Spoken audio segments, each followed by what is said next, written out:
এই জায়গার মধ্যে এখন একটা লোক যদি মারা যায়, আপনাদের মসজিদের মাইকের মধ্যে সুন্দর করে এলান করে দেওয়া হবে অমুক লোক মারা গিয়েছে। ছেলে মেয়েগুলোর কাছে পর্যন্ত ফোন করে বলা হবে, দূরের যত আত্মীয় স্বজন আছে সবাইকে, এ ভাই এনাদের কি বেড়া নাকি নাকি আমরা আওয়ামী লীগ ভণ্ডামি করার জায়গা পাবে না, মাহফিলে আসে থাকবে না, আসেন কি জন্য গামছা টাকা চলে আসে, ভণ্ডামি করার জায়গা পাবে চোরের মতো পালাস। মনে হচ্ছে আমি আমার বাপ দাদার কথা বলছি। আপনি আসবেন না, মাহফিলে থাকবেন না, ওখানে আসা দরকার কি? আন্দাজে এসে আপনি এই জায়গা থেকে উঠে যাবেন মানে? দেখেন তো কে ওঠে এবার।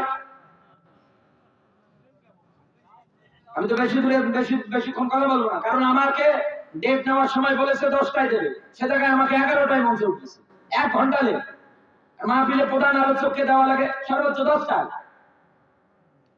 কারণ আমরা কাজ করে খাই, খেটে খাই, আমি তো জানি। সারাদিন খেটে এই সন্ধ্যাবেলা আপনাদের এই জায়গার মধ্যে আপনারা এসে আমার সামনে বসেছেন, শরীর তো ক্লান্ত লাগবে, ঘুম তো ধরবে। আবার আজকে এখন ধান কাটা লাগছে না, ধান কাটা লাগছে না, সকালে আবার ধান কাটা লাগবে। এখানে এই জায়গায় আমি যদি 12:30টা 1টা পর্যন্ত ওয়াজ করি, সে সাবজেক্ট নিয়েছে 2 ঘন্টার মধ্যে তো শেষই হবে না। আপনারা এদিকে এলাকার লোকজন দিয়ে 9টা পার করে দিয়ে দ্বিতীয় বক্তা 9:30 দিয়ে এবার ওয়াজ করতে পারে। এর মাঝে আবার কালেকশন করো, এই করো ওই করো, মনে হচ্ছে নেশি। দাওয়াত নেওয়ার সময় ঠিকই বলে 10টায়, আর এখন লোক উঠে চলে যাচ্ছে। কার ভালো লাগে বলেন তো? দেখেন তো এবার কোনটা উঠে, যেটা উঠবে মনে করবেন টাটকা আওয়ামী লীগ। কোনটা উঠছে দেখে আমার বন্ধুরা এদিকে তাকান। এই জায়গার মধ্যে এখন কেউ যদি মারা যায়, মসজিদে এলান হবে, দূর দূরান্ত তার আত্মীয় যারা আছে, তার সন্তান যারা আছে, সবাইকে বলা হবে আপনার অমুক মারা গিয়েছে, আপনি জলদি করে এই জায়গার মধ্যে চলে আসেন, আগামীকাল সকাল 10টায় তার দাফন হবে। আমার দিনাজপুরের মুসলমানেরা দূর দূরান্ত থেকে আত্মীয় স্বজন যারা আছে ছুটে চলে আসবে, আসার পর পরে কেউ বা বাঁশ কাটতে যাবে আপনার জন্য, কেউ বা বড়ই পাতা দিয়ে গরম পানি তৈরি করবে, চকলেটের মতো করে মুড়িয়ে আপনাকে 3.5 হাত একটা মাটির ঘরে রেখে আসবে। আপনার সঙ্গী তো কেউ হবে না, কেউ আপনার সাথে যাওয়ার জন্য রাজি হবে না। যে সন্তানগুলোর জন্য জীবন জিন্দিগি আপনি নষ্ট করেছেন, ওরাও কিন্তু যাওয়ার জন্য রাজি হবে না। যাদের জন্য আপনি এতদিন অবৈধ ইনকাম করেছেন, লক্ষ লক্ষ টাকা বাংলাদেশের ব্যাংকে জায়গা হয় না, আপনি আমেরিকায় পাচার করেছেন। এরকম জায়গাগুলোতে আপনি লক্ষ লক্ষ টাকার মালিক হয়েছেন, তাদের জন্য ওরা আপনার সাথে যাওয়ার জন্য রাজি হবে না। দিনাজপুরের মুসলমানেরা, আপনাকে কবরের মধ্যে একা রেখে আসা হবে। নবীদের হাদিস, এরপরে কবরে 2জন ফেরেশতা আসবে, আসার পরে আপনাকে জিজ্ঞাসা করবে মান রব্বুকা, বান্দা বল কত রব। রব মানে তো বলেছিলাম আইন দাতা। দুনিয়ায় রবের আইন কায়েম করার জন্য একটা পদক্ষেপ আপনার নেই, একটা ভূমিকাও আপনার নেই। দুনিয়ায় সারা জীবন সুবিধাবাদ আর জিন্দাবাদ সাপোর্ট করে আপনি মারা গিয়েছেন। আপনাকে ফেরেশতারা কবরে জিজ্ঞাসা করবে মান রব্বুকা, বান্দা বলতো তোর রবকে। আপনি তো জবান দিয়ে বলবেন লা আদরি, লা আদরি, আমি কিছু জানি না। ফেরেশতারা কি আপনাকে ওই মুহূর্তে জান্নাতের আপেল এনে দিয়ে কেটে বলবে খা? ইতিহাস, রাসূলের হাদিস, ব্যাখ্যা বিশ্লেষণ সব আমরা জানি। সঙ্গে সঙ্গে আপনাকে কবরে পিটন শুরু করা হবে। কারণ দুনিয়ায় তো আপনি রবের আইন তথা দিন কায়েমের আন্দোলন, সমাজে, রাষ্ট্রে, সব জায়গার মধ্যে আল্লাহর কোরআনের বিধানগুলো চলুক, আপনি তো চাননি। আপনি কোনোভাবেই চান এগুলো তার হোক। এই দুনিয়ার ময়দানে একটাও না আছে, আপনি সারা জীবন স্লোগান দিয়ে মারা গেলেন, ফেরেশতা এসে জিজ্ঞাসা করবে, আপনি বলতে পারবেন না। দুনিয়ায় যারা বলেছিল রব্বুনা আল্লাহ, তাদেরকে তো দুনিয়ায় আপনি পিটিয়েছিলেন, রক্তাক্ত করেছিলেন, মেরেছিলেন। ইতিহাস মানুষ ভুলে যায় না। এই ঝিনাইদহ কালীগঞ্জের একজন এমপি ছিলেন আনোয়ারুল্লাহ জীবানা, এর নাম নিতেও ঘৃণা হয় আমার। ইসলামী আন্দোলন করার কারণে সোহান নামে এক ভাইকে বাড়ি থেকে গুম করেছিল। তার মা বাবা এসে এমপি সাহেবের কাছে বলছে, আপনার কাছে হাত জোর করে বলছে, আপনি আমাদের ছেলেটাকে ফিরিয়ে দেন, ওকে বাড়ি দিয়ে শাসন করবো আর বলবো কোনোদিন তুমি ইসলামী আন্দোলন না করি। ও যেন ইসলামী ছাত্র শিবির থেকে নাম কেটে নেয়। ভিক্ষা চাই আপনার কাছে আমাদের সন্তানটাকে। ও বলেছিল, আমি জানি না আপনার সন্তান কোথায়। কিছুদিন পরে আমার এই ভাইয়ের লাশ পাওয়া গিয়েছে, তাও তেমন তেমন অবস্থায় না, আপনি চোখ পর্যন্ত উখড়িয়ে ফেলিয়েছেন। তার শরীরে এত পিছনের দাগ আপনি দিয়েছেন, এত নির্যাতন করে দুনিয়া থেকে বিদায় করেছেন। শেষে ইতিহাস মিলিয়ে দেখেন, কলকাতাতে মারা গিয়েছে ও সন্তান একটা হাত দিয়েও পাইনি। এই দুনিয়ার ময়দানে আপনি তো দুনিয়ায় রব বলার আন্দোলনের কর্মীদেরকে ভালো পিটিয়েছেন, মেরেছেন। আল্লাহর ব্যাখ্যা তো জানেন না। ফামাহিলিল কাফিরিন আমহিলহুম রুয়াইদা। আল্লাহ পাক বলেন, আমি জালেমদের অপকার দেই, ঝাড় দেই, কর কত করবি কর, কিন্তু আমি আল্লাহ যেদিন ধরবো তোর মাপ বলার সময় দেবো না। আব্দুল্লাহ ইবনে মাসউদ বিশ্বনবী নবী মুহাম্মদ রাসূলুল্লাহ সাল্লাল্লাহু আলাইহি ওয়াসাল্লামের কণ্ঠে সূরা রহমান তেলাওয়াত করার পর, তেলাওয়াত শোনার পরে আব্দুল্লাহ ইবনে মাসউদ জাতির মাঝে তেলাওয়াত করতে গিয়েছিলেন এই রহমান সূরা। জাতিকে শোনাতে গিয়েছিলেন। পাহাড়ের উপত্যকায় দাঁড়িয়ে যখন সুমধুর কণ্ঠ দিয়ে আব্দুল্লাহ ইবনে মাসউদ পড়তেছিলেন আর রহমান আল্লামাল কোরআন খলাকাল ইনসান, বলেন আল্লাহু আকবার। এ আবু জাহেল দৌড় দিয়ে এসে ডাকতে বলছে, থাম। ওই জায়গা থেকে টেনে নামিয়েছে, এক চর মেরেছে তো কানের পর্দা ফেটে ভেঙে দিয়ে রক্ত বেরোচ্ছে। আমার আল্লাহ কিন্তু আবু জাহেলকে ছেড়ে দেয়নি। মাজার মুহাদ্দিসের দুই ভাইয়ের আঘাতে আবু জাহেল গুরুতর আহত, একেবারে আহত, নড়ছেও না চড়ছেও না। এই আব্দুল্লাহ ইবনে মাসউদ তরবারি নিয়ে খুঁজতে খুঁজতে আবু জাহেলকে পেরেছে। ওর বুকের উপরে চড়ে বসে ওর কল্লাটা আলাদা করে ফেলেছে বডি থেকে। এভাবে হাত দিয়ে টানে, কিন্তু উঠাতে পারে না। আল্লাহর কুদরত দেখেন। আল্লাহ যে আয়াত বলেছেন, আমি জালেমদের অবকাশ দেই, ছাড় দেই, কর কত করবি কর, কিন্তু আমি আল্লাহ যেদিন ধরবো তোর মাপ পাবার সময় দেবো না। হাত দিয়ে মাথা টানে, কান ধরে আসে না। তরবারি নিয়ে কানের এই কান দিয়ে ঢুকে এই কান দিয়ে বের করে এইবার রসুলের সামনে এনে ডাক দিয়ে বলে, হুজুর ভাই, আমি কালেকশনের বক্তা, কেন এই স্লিপগুলো দেবে? আমি যে কোনো সময় আপনাদের বলি নাই যে আমি কালেকশন করতে পারি না। কি কালেকশন করবো বলেন তো এখন? দ্বিতীয় বক্তাকে দিয়ে তো আপনারা কালেকশন করে নিলে। আমি তো বললাম যে আমি শেষের দিকে বলবো আপনাদের মাদ্রাসার জন্য। এখন ওয়াজ বন্ধ করে এখানে কালেকশন করে দেবো। তো ওই যদি হয় কালেকশনের বক্তা আবার দিয়ে আপনারা কালেকশন করেন। এভাবে আলোচনায় ডিস্টার্ব দিতেন। আপনারা থাকবেন তো? থাকবেন? আমার বন্ধুরা দিক টাকা আব্দুল্লাহ ইবনে মাসউদ হাত দিয়ে মাথা টানে আসে না, তরবারি একান দিয়ে ঢুকে ওখান দিয়ে বের করে এবার রসুলের সামনে এনে ডাক দেওয়া, হুজুর দেখে আবু জাহেলের মাথা, ইসলামের সবচাইতে বড় দুশমন আবু জাহেল। রসুল আনন্দ করে, আব্দুল্লাহ ইবনে মাসউদ আনন্দ করে। অথচ যেই দিন আব্দুল্লাহ ইবনে মাসউদ রাসূলুল্লাহর এই সাহাবী কে সোয়ার মেরেছিল, ছোট্ট সাহাবী, সোয়ার খাওয়ার পরে কাঁদতেছে, রসুল এসে কাঁদতেছে, জিবরিল আমিন এসে ডাক দিয়ে বলছে, হুজুর কেন কান্না করে? কারণ জিবরিল ওই জায়গায় এসে আনন্দ করতেছিল, হাসতেছে। রাসূলুল্লাহ মন খারাপ করে ডাক দিয়ে বলছেন, জিবরাইল আমি কান্না করি, আমার সাহাবী কান্না করে, আর তুমি আনন্দ করো? আব্দুল্লাহ ইবনে মাসউদ নবীজিকে উদ্দেশ্য করে ডাক দিয়ে বলছে, হুজুর আমি এমন একটা ঘটনা জানি, এখন আমি যদি বলি আপনাকে, আপনি আনন্দ করবে।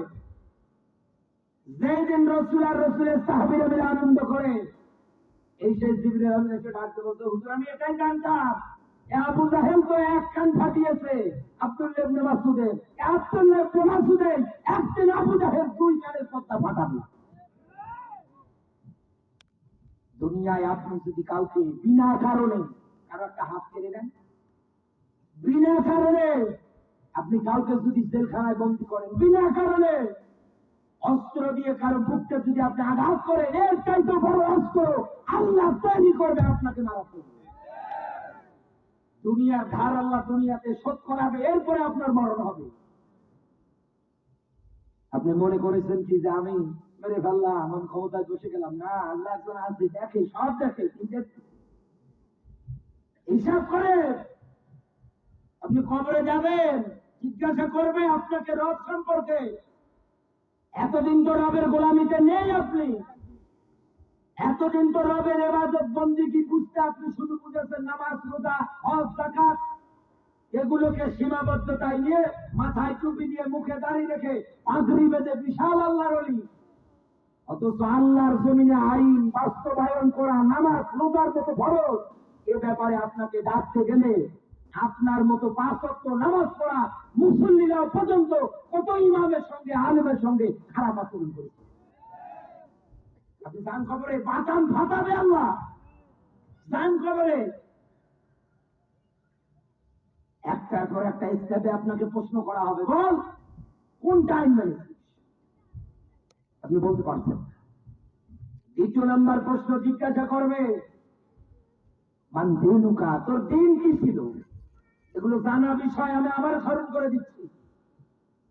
দুনিয়ায় আপনার ধর্ম কি ছিল, কি জীবন ব্যবস্থা মতদর্শের লোক আপনি ছিলেন? দিন মানে তো জীবন ব্যবস্থা, অনেকগুলো অর্থ হয়। এই দুনিয়ার ময়দানে কমপ্লিট কোড অফ লাইফ একটা মাত্র জীবন ব্যবস্থা, ইন্না দীনা ইনদাল্লাহিল ইসলাম। দিনের আগে আল ইসলাম আছে, আল্লাহ নির্দিষ্ট করে বলেছে পৃথিবীতে একটা মাত্র গ্রহণযোগ্য মনোনীত জীবন ব্যবস্থা, তার নাম, আরো জোরে বলে, আপনি তো ইসলামী নিয়ম নীতি অনুসারে রাজনীতি করেননি, আপনি তো ইসলামী নিয়ম নীতি অনুসারে দল করেননি। আল্লাহর কোরআনের ব্যাখ্যা ছিল ওয়ালতাকুম মিনকুম উম্মাতুন ইয়াদউনা ইলাল খায়র। সূরা আলে ইমরান 3 নম্বর সূরা 4 নম্বর পারা 104 নম্বর আয়াত। আল্লাহ পাক বলেন তোমাদের মধ্যে একটা দল থাকা দরকার, সেই দলটা মানুষদের কাছে গিয়ে বলবে ইয়ামুরুনা বিল মারুফ, সৎ কাজে আদেশ। কারণ কুনতুম খায়রা উম্মাতিন উখরিজাত লিন-নাস, এই সূরার 110 নম্বর আয়াত। আল্লাহ পাকের কাছে তারা এই দুনিয়ার ময়দানে একেবারে শ্রেষ্ঠ কারা? এই দুনিয়ার ময়দানে যারা সৎ কাজে আদেশ দেয়, অসৎ কাজে বাধা দেয়। কারণ আল্লাহর কোরআনের আয়াতের ব্যাখ্যা, আমি তোমাদের বের করেছি মানুষের মধ্য থেকে একেবারে শ্রেষ্ঠ করে। শ্রেষ্ঠর মধ্যে তারা দুনিয়ায় যারা সৎ কাজে আদেশ দেয় আর অসৎ কাজে বাধা দেয়। এই বাংলাদেশে আপনি মিলিয়ে দেখেন, যত দল আপনার আমার দৃষ্টিতে আছে, এই দেশে একটা দলের উপরে যে পরিমাণে টার্গেট চালানো হয়েছে, সেই দলটাই বাংলাদেশ জামাত ইসলামী। এই দলের কর্মীদের উপরে এত জেল, জরিমানা, রিমান্ড, হামলা, মামলা এত কায়দায় চালানো হয়েছে, সেই দলটাই বাংলাদেশ জামাত ইসলামী। যেই দলের ছাত্রদের উপরে নির্যাতন চালানো হয়েছে, ধরে ধরে বিনা কারণে নিয়ে গিয়ে গুম করেছে, অন্যায় ভাবে হত্যা করেছে, সেই দলটাই ইসলামী ছাত্র শিবির। তারা এই দুনিয়ার ময়দানে আল্লাহর হুকুমত বাস্তবায়ন করতে চায়, কায়েম করতে চায় এই জমিনের ময়দানে। কারণ জান্নাতে মধ্যে যাবে একটা দল, কয়টা? আর জোরে বলেন কয়টা? যত কাতার হবে, যত দল হবে, 1099টা যাবে জাহান্নামে, আর একটা যাবে জান্নাতে। আল্লাহর ব্যাখ্যা, দল যদি করতে চাও, ওয়ালতাকুম মিনকুম উম্মাতুন ইয়াদউনা ইলাল খায়র, একটা দল করা লাগবে। যেই দলের কর্মসূচিতে দেখবে সৎ কাজে আদেশ আছে, 2 নম্বরে অসৎ কাজে বাধা আছে, আল্লাহর ব্যাখ্যা আউলাইকা হুমুল মুফলিহুন, এই দলটাই আমি আল্লাহর কাছে সফলতা। আমি কেমন বাপের বেটা এসে আয়াতগুলো উল্টান তো দেখি। এতদিন যে নাচ শিখিয়েছেন, আপনি বাধা দিয়েছেন, কেমন বাপের বেটা আয়াত আপনি উল্টান আসেন? আপনি পারবেন না, কারণ এই আয়াত আপনি জাননি, এ ব্যাখ্যা আপনি জাননি। এ ব্যাখ্যা দিয়েছে কে? এতদিন তো আল্লাহ কিছু বলতে পারছেন না। দুনিয়ায় আল্লাহর কিতাবের ধারক বাহক যারা প্রসাদ যারা করতে আসে, আপনি তাদেরকে ধরে ধরে পিটিয়েছেন। কান কবরে এই দল সম্পর্কে জিজ্ঞাসা হবে, কোন দলের লোক ছিলেন আপনি? ইসলামী নিয়ম নীতি মতবর্ষ এই নিয়ম নীতি বাদ দিয়ে আপনার যদি দল হয়, আল্লাহর কোরআন আপনাকে আগে ডিসিশন ফাইনাল করে জানিয়েছে, অমাইয়াবতাকি গায়রাল ইসলামি দীনান ফালা ইউকবালা মিনহু। দুনিয়া ইসলাম বাদ, কোরআন বাদ, ইসলামী নিয়ম নীতি বাদ, কারো যদি ব্যক্তি চলে, পরিবার চলে, সমাজ চলে, রাজনীতি চলে, অর্থনীতি হয়, আল্লাহর কোরআনের ব্যাখ্যা ফালা ইউকবালা মিনহু একটাও কবুল করে না কেউ। আল্লাহ বলেন এই মানুষটা কিয়ামতের দিন ক্ষতিগ্রস্তের কাতারে দাঁড়াবে। চিন্তা করেন, আপনি মারা যাননি এখনো বন্ধু, দুইটা প্রশ্ন বললাম আপনাকে, কবর এখনো মারা যাননি, এখান থেকে বাড়ি যেতে পারবেন তারও গ্যারান্টি। আমি যেতে পারবো কালকের মাহফিল চাই আমার কুড়িগ্রাম ভুরুঙ্গামারি নাগেশ্বরী, আমার কোনো গ্যারান্টি নেই, নিশ্চয়তা নেই। আমি যদি মারা যাই, আমার ক্ষেত্রে একই প্রশ্ন, আপনার ক্ষেত্রে একই প্রশ্ন। আমি তো আপনাকে বাঁচাতে চাই, আমি দেখতে পাচ্ছি আপনি দিন দিন জাহান্নামের দিকে ধাবিত হচ্ছে। আপনি আমার দিনী ভাই, কেন আমাদের শত্রু মনে করে, কেন উল্টা পাল্টা ধারণা করে? এদেশের রহিমা সকিনা সরিনা হাজারো সাপের কেস্তা মাছের কেস্তা বলে কোন রাজ্যে জাতিকে এখন টাটকা কিছু কথা শোনাতে হবে কোরআন হাদিসের আলোকে। মানুষ যেন বোঝে যে আমি কি করতেছি। তুমি 3 নাম্বার প্রশ্ন আপনার কবরে হবে বিশ্ব নবী সম্পর্কে কথা, নেতা সম্পর্কে। রাসূলুল্লাহ আমাদের জন্য নেতা, কারো সন্দেহ আছে? হাত উঠে বলেন তো, আমার সন্দেহ আছে? সন্দেহ আছে? কারো সন্দেহ নেই, দ্বিমত নেই। কারণ তিনি সাইয়্যিদুনা মাওলানা, তিনি পথ প্রদর্শক, তিনি অভিভাবক। এই নেতাকে সামনে আনবে, জিজ্ঞাসা করবে, বলেন তুমি নিচে বলে দুনিয়ার আপনি রসুলের আদর্শ মানেন নাই। রসুলের আদর্শের মধ্যে নেতা হওয়ার ক্ষেত্রে রসুলের কি আদর্শ? রসুল বলেছিলেন, স্ত্রীরা আমাকে রাতের বেলা যা করতে দেখো মানুষের মাঝে বলো, দিনের বেলা যা করতে দেখো মানুষের মাঝে সব খুলে বর্ণনা করে দাও। আপনি এমন নেতা, আপনার বাড়িতে বল থাকার পরেও তুমি মিয়া হোটেলে অন্য মেয়ে দিয়ে নাচ কাটাও, আর তুমি তোমার স্ত্রীকে এসে বলবা এই কথা, নিজের চরিত্র তো শিখে। আর এরা সমাজের মধ্যে নেতা হওয়ার যোগ্য না, দিলে আবার মারামারি, কথা বলে না কেন? আপনার তো আদর্শ এরকম না, আপনি তো ক্যাটাগরি না। তাহলে এতদিন আপনি যার পিছনে নেতা মেনে স্লোগান দিলেন, ও যদি রসুলের আদর্শ মাফিক নেতা না হয়, আল্লাহ ডাকবে কোরআনের আয়াত দিয়ে, ইয়াউমা নাদউ কুল্লা উনাসিম বিইমামিহি। এই আয়াতটা বলার আগে একটা কথা বলি, এখন অনেক মানুষ আছে এতদিন আওয়ামী লীগ করতো, এখন বিএনপি করে। এলার নাম বাবাজি, এতদিন আওয়ামী লীগের পাশ আসতো, এখন বলে আমরাও জামাত, আমরাও শিবির। এক কথা বলেন কেন? ও আবহাওয়া দেখে দল পাল্টিয়ে ফেলেছে। অথচ আপনি এই নেতাদের মতো দশটা মেনে নিচ্ছেন, মনে মনে এই ভাবনা করছেন কতদিন আর থাকবি, একদিন না একদিন তো নামতেই হবে। এই আদর্শটা আপনি অন্তরে লালন পালন করেন। আল্লাহর আয়াতটার দিকে তাকান তো, আল্লাহ বলেন ইয়াউমা, আমি ডাকবো, ওই যে না তো ও ডাকবো কুল্লা প্রত্যেককে। আর ইমাম এসা, ইমাম মানে নেতা, ইমাম মানে আল্লাহ বলেন আমি ডাকবো প্রত্যেকটা মানুষকে তার নেতার সাথে। আপনি যে নেতার মতদর্শ মানলেন, ও নেতা তো কোরআন মাহফিলের বিরোধী, ও নেতা তো ইসলাম বিদ্বেষী, টুপিদারি দেখলে ওর কাছে জঙ্গি। এই নেতার সঙ্গে আল্লাহ যদি ডাকে, তারা বলেন তো আপনার কি হবে? বলেন কি বলবে? এত কায়দা এত ইজিলি ভাবে বোঝানোর পরেও মানুষ বোঝে না, মানুষ বোঝে না। আর একটা পয়েন্ট বলছি, আসরের নামাজের পরে হযরত লূত আলাইহিস সালামের স্ত্রীর ব্যাপারে আল্লাহর পক্ষ থেকে একটা বার্তা এসেছিল নবী লূতের উপরে। দুইজন ফেরেশতা আসার পরে ডাক দিয়ে বলছে, পয়গম্বর এই জায়গার মধ্যে আপনি জলদি করে চলে যাবেন, আপনার উপর ঈমান যারা এনেছেন শুধু তাদেরকে নেবেন, ইল্লাম রাদা, আপনার স্ত্রীর আপনি নিতে পারবেন না। আজ নবাবগঞ্জের মুসলমানেরা হয়তো অনেকে প্রশ্ন করবে, নবীর স্ত্রীর মনে হয় চরিত্র খারাপ ছিল, তিনি মনে হয় চরিত্রহীনা ছিল, এই জন্য আল্লাহর পক্ষ থেকে এরকম বার্তা এসেছিল, আপনি নেবেন না। ইতিহাস বেতারটা যারা বর্ণনা করেছে, মুফাসসির যারা আয়াতের ব্যাখ্যা লিখেছে, তারা এরকম কোন বর্ণনা লিখে দেয়নি যে লূত নবীর স্ত্রীর চরিত্র খারাপ ছিল, তিনি চরিত্রহীনা ছিলেন।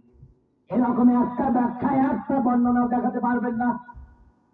সব মুফাসসির ইতিহাস বেতারটা যারা বর্ণনা করেছে তারা একমত, লূত নবীর স্ত্রীর চরিত্র খারাপ না, চরিত্রহীনাও না, তিনি তলে তলে ওই সময়ের চরিত্রহীন লোকদেরকে সাপোর্ট করেছিল, যার কারণে আল্লাহর পক্ষ থেকে বার্তা ইল্লাম রাতা। আর ইল্লা শব্দটা যেমন তেমন শব্দ না। আল্লাহ পাক কোরআনে কারীমের মধ্যে যত জায়গার মধ্যে ইল্লা শব্দ ব্যবহার করেছেন, তত জায়গা আমার আল্লাহ মাইনাস করে দিয়েছে। আল্লাহ পাক বলেন, তারা বাদ দিয়ারা, এ নবী আপনার প্রতিমাত্রা আপনার স্ত্রীকে আপনি নিতে পারবেন না। আপনি ইতিহাস পড়ে দেখেন, লূত আলাইহিস সালামের স্ত্রী আল্লাহর গজবে পড়ে দুনিয়া থেকে বিদায় নিয়ে চলে গিয়েছে, শুধু তলে তলে ওই সময়ের খারাপ লোকদেরকে সাপোর্ট করার কারণে। এই দুনিয়ায় আজও আপনি এরকম সাপোর্ট করে করে একাধারে যাচ্ছেন। আপনিও চিন্তা ভাবনা করেন তো, আল্লাহ যদি সামনে আপনাকে ডাকি আর এই তার কারণে জমিনের চিন্তা থাকাকালীন অবস্থায় যদি গজব নাযিল হয়, ধ্বংস করবে কে? আসলে বলেন, আমি তো চাই আপনার জন্য ইমানের হালতে মৃত্যু হয়। আমি তো চাই আপনি যারা দুনিয়ায় দিন কায়েমের আন্দোলনের প্রতীক হয়ে মারা যান। কারণ আল্লাহর কোরআনের ব্যাখ্যা, আম্মা মানে উটিয়া কিতাবাহু বিয়ামিনিহি, বলেন আল্লাহু আকবার।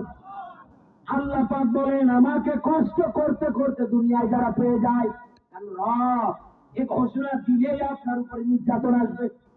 এক কথা বলেন, এই আয়াতের আগের ব্যাখ্যা দেখেন, আল্লাহর ব্যাখ্যা, রবকে পেতে চাইলে কষ্ট স্বীকার করা লাগবে। দুনিয়ায় রবকে পাওয়ার ক্ষেত্রে যারা কষ্ট স্বীকার করতে করতে দুনিয়ার থেকে বিদায় নেয়, আল্লাহ পাক বলেন এই মানুষগুলোকে আমি আল্লাহ কিয়ামতের ময়দানে আদর করে আমল নামাটা ডান হাতে দেব। ফাসাউফা ইউহাসাবু হিসাবান ইয়াসিরা। আমি আল্লাহ পাক এই মানুষগুলোকে কিয়ামতের ময়দানে হিসাব নেওয়ার সময় এদের হিসাবগুলো একেবারে সহজ করে দেব। এত কোরআনের আয়াত, বিশ্ব নবীর হাদিসের মধ্যে জানিয়েছে, দুনিয়ায় রবের বিধান প্রতিষ্ঠা করতে গিয়ে কেউ যদি মারা যায়, নিহত হয়ে যায়, কেউ যদি বিপদগ্রস্ত হয়, বাধাগ্রস্ত হয়, এমনকি দুনিয়ার থেকেও যদি বিদায় নিয়ে চলে যায়, একটা ফোঁটা রক্ত টপকিয়ে তার দেহ থেকে যখন এই জমিনে পড়ে, রসুল বলেন আমার আল্লাহ মানুষটাকে একেবারে নিষ্পাপ বানিয়েছে। এই লোকটার কবরের মধ্যে কোনো আযাব হবে না, এই লোকটাকে কঠিন হিসাবের ময়দানে হিসাব দেওয়া লাগবে না।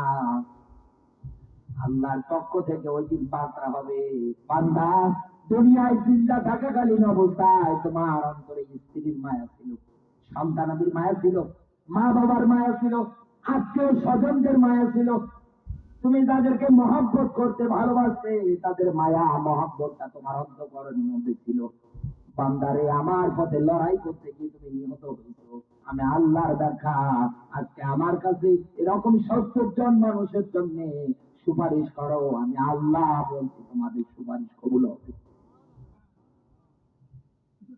এই দুনিয়ার ময়দানে আমি আপনাকে তো এই ব্যাখ্যাগুলো দিয়ে এই জমিনের ময়দানে আল্লাহর জমিনে আইনগুলো কায়েমের জন্য উদ্বুদ্ধ করছি। কারণ সমাজে, রাষ্ট্রে, সব জায়গায় যদি আপনি শান্তি পেতে চান, এর বিকল্প অন্য কোনো কিছু দেখাতে পারবেন না। এক কথা বলে না, এটার বিকল্প যদি অন্য কিছু থাকতো তাহলে এতদিন এই জমিনে আপনি শান্তি দেখতে পারতেন। কিন্তু আপনি কি দেখেছেন? শান্তি তো দূরে থাক, যে যখন চেয়ারে সে তখন গিয়ারে, একাধারে নিজের মন মতো চালিয়েছে। হাটে যাবেন, একটা ছাগল কিনে নিয়ে আসবেন, নিয়ে আসার পর পরে বাড়িতে নিয়ে লাভেন, আমার এই কথাটা, একটা ছাগল কিনে নিয়ে রশি ধরে টান দিতে শুরু করবেন বাড়ি নিয়ে আসার জন্য, ও ছাগল আপনার সঙ্গে আসতে চাইবে না, আজ লিখতে দেবে। চিন্তা ভাবনা করবে, নবাবগঞ্জের এই মানুষটা আমাকে ফুলবাড়ির আমবাড়ির হাট থেকে কেনার পরে এত ধরে টানছে কেন? এতদিন যে লোকের বাড়ি ছিলাম উনি তো আমার সঙ্গে এরকম আচরণ করেনি, ভালো মতো টাইমে টাইমে খাবার দিল। আরে প্রথম দিন এই রশি ধরে টানে, আমি পাবো না, যেমন তেমন ব্রেক না, একেবারে হাইড্রোলিক ব্রেক, আবার টানে আবার ব্রেক। ছাগল মনে মনে ভাবছে সর্বনাশ, এমন হয় নিয়ে গিয়ে আমার জবাই করবে, এমন হয় নিয়ে গিয়ে আমার অন্য কোনো জায়গায় বিক্রি করে দেবে। দিনাজপুরের মুসলমানেরা একটা ছাগল কেনার পরে রশি ধরে টানবেন, ও যার তার সঙ্গে প্রথমে যেতে চায় না।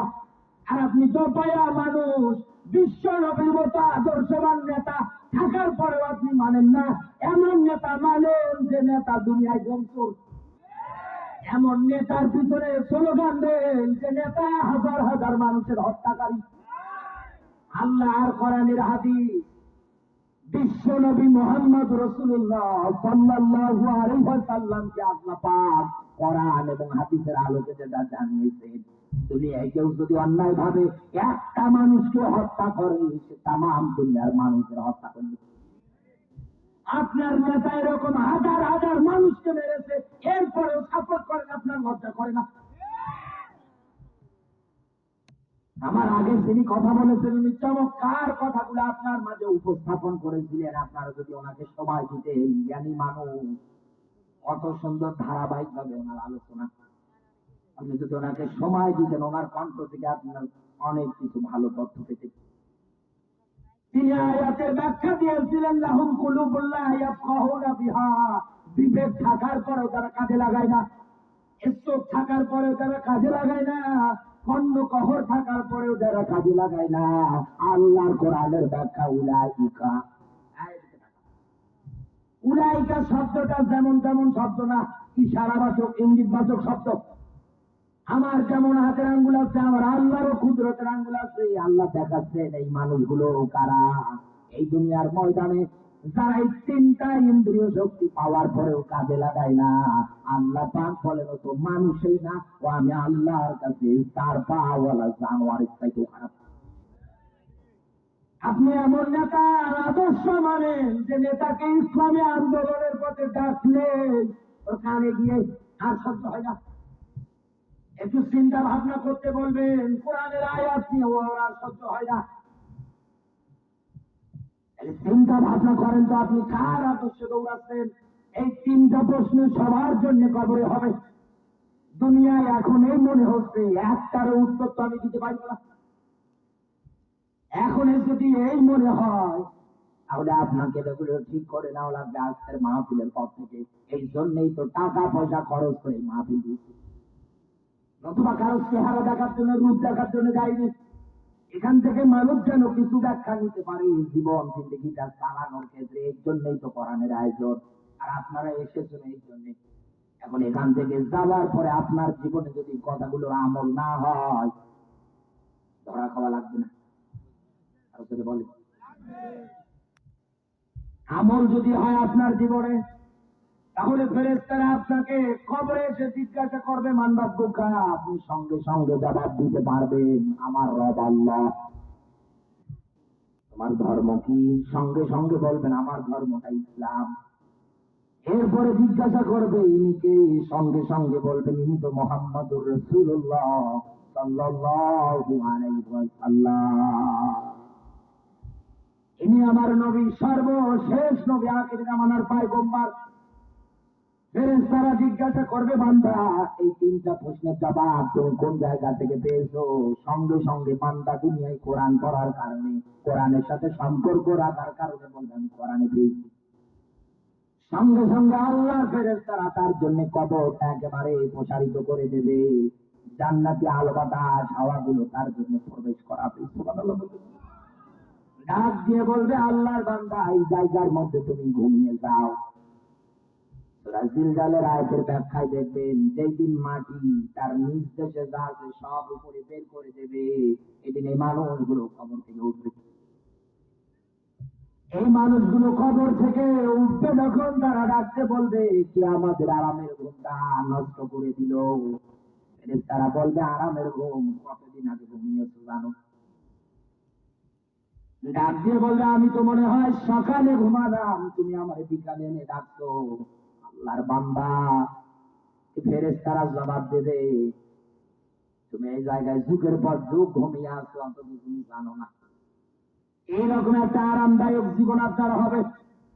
এই জন্য আমি আপনাকে আহ্বান করে যাচ্ছি, দুনিয়ার ময়দানে এই পথে টিকে থাকতে গেলে যেন আপনার ভয় না হয়, সেই ভয়ের ব্যাখ্যাটা লাগিয়ে দিয়েছি।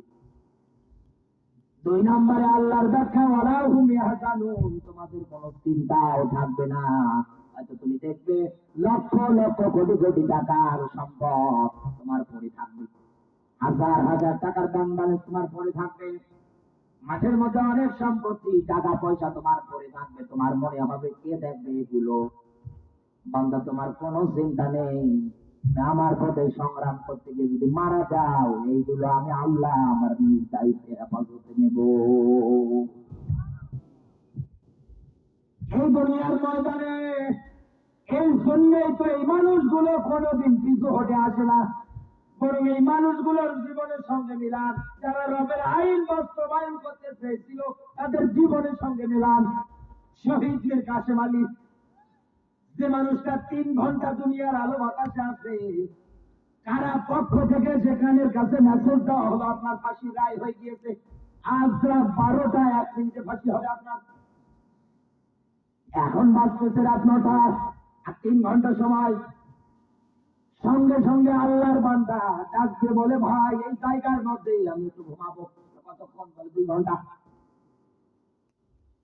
অবাক হয়ে ডাক দিয়ে বলছে, আপনার একটু পরে ফাঁসি হবে, আর আপনি বলছেন এই জায়গায় 2 ঘন্টা ঘুমাবেন? টাকা ব্যাপার। এই জায়গায় কাউকে যদি বলা হয় এখন আপনাকে খরচ ছায়া দিয়ে মারা হবে, আর 1 ঘন্টা বাঁচবেন আপনি, 1 ঘন্টা পরে আপনাকে মেরে ফেলা হবে। ওই দিনাজপুর নবাবগঞ্জের এই এলাকা ছেড়ে ও যেখানে নিরাপদ মনে করবে ওখানে দৌড়াবে। হ্যাঁ, কথা বলেন না কেন? অথচ এই লোকটার জীবনী পড়ে দেখেন, লোকটা ডাক দিয়ে বলছে, আমি এই জায়গার মধ্যে ঘুমাবো। আশ্চর্য ব্যাপার না? টানা 2 ঘন্টা একাধারে ঘুমিয়েছে, হাতে 1 ঘন্টা সময়। কারা পক্ষ থেকে লোক দিয়ে কানের কাছে মাত্রা দেয়, আল্লাহর বান্দার 1 ঘন্টা সময়। সঙ্গে সঙ্গে ঘুম ভেঙে গিয়েছে তার, সুন্দর করে গোসল করে নামাজ আদায় করে গায়ে সুগন্ধি ব্যবহার করে নতুন জামা পরিধান করে এমন কায়দায় হাঁটা দিচ্ছে যেমনি ভাবে মানুষ নতুন শ্বশুর বাড়িতে যায়। এই দুনিয়ার ময়দানে আল্লাহর পথের প্রতীক যারা হয়, মালিক তাদেরকে তো এটাই ডাকতে বলে, বলে কিসের ভয় তোর? তোর জন্য যে ফাঁসির তরি বানিয়েছে, ওটা তো ফাঁসির তরি না, ওটা তো ফুলের মালা। ওটাতে জীবন দিতে দেরি, আমার সঙ্গে দিদার হতে তোর দেরি হবে না। কোনোভাবে এই মানুষগুলোকে আপনি বিচলিত করতে পারবেন না, চিন্তায় ফেলাতে পারবেন না।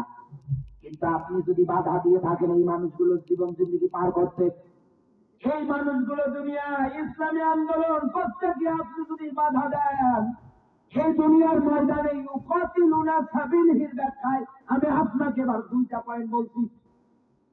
এই দুনিয়ার ময়দানে আল্লাহ যুদ্ধের অনুমতি পর্যন্ত দিয়ে দিয়েছে তাদের বিরুদ্ধে। 1 নম্বরে, এই দুনিয়ার ময়দানে যারা মানুষদের অত্যাচার করে, জুলুম করে, নির্যাতন করে, এদের বিরুদ্ধে। কথা বললেন না কেন? এখন আমি আপনাকে কোরআনের আয়াত দিয়ে বলছি, সূরা নিসা, এটা পাবেন আপনি সূরা হাজ 22 নম্বর, সূরা 17 নম্বর পারা, যেটা পাবেন আপনি 39-40 নম্বর আয়াত। আল্লাহ বলেন, যুদ্ধের ঘোষণা আমি দিয়ে দিয়েছি। এই দুনিয়ার ময়দানে যারা তোমাদের উপরে 1 নম্বরে অত্যাচার করেছে, লিল্লাযিনা ইউকাতালুনা বিআন্নাহুম যালিমুন, দুনিয়ার ময়দানে যারা তোমাদের উপরে অত্যাচার করেছে এদের বিরুদ্ধে যুদ্ধ করো।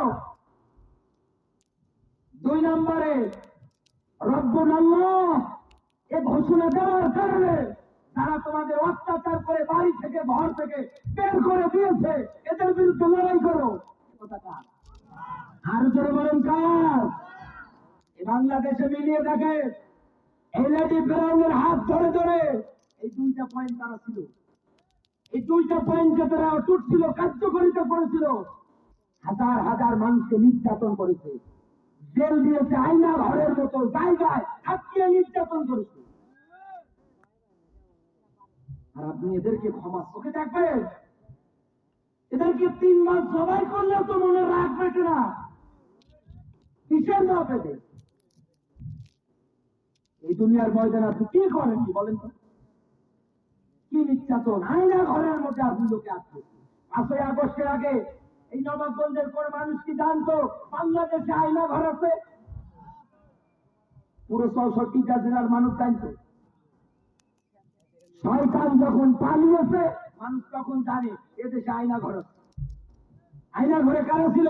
হারমান আসমির মতো মানুষ, তারা ব্যারিস্টার, তাদের মাথাটা শুধু মাথা না, মাথা রাখলে হাজার হাজার মানুষের কর্মসংস্থান তৈরি করে দিতে পারত এরা। ইসলামী আন্দোলন করার কারণে আইনা ঘরে আজকে আপনি নির্যাতন করেছেন, আর আপনি বলেন আমি কি করেছি?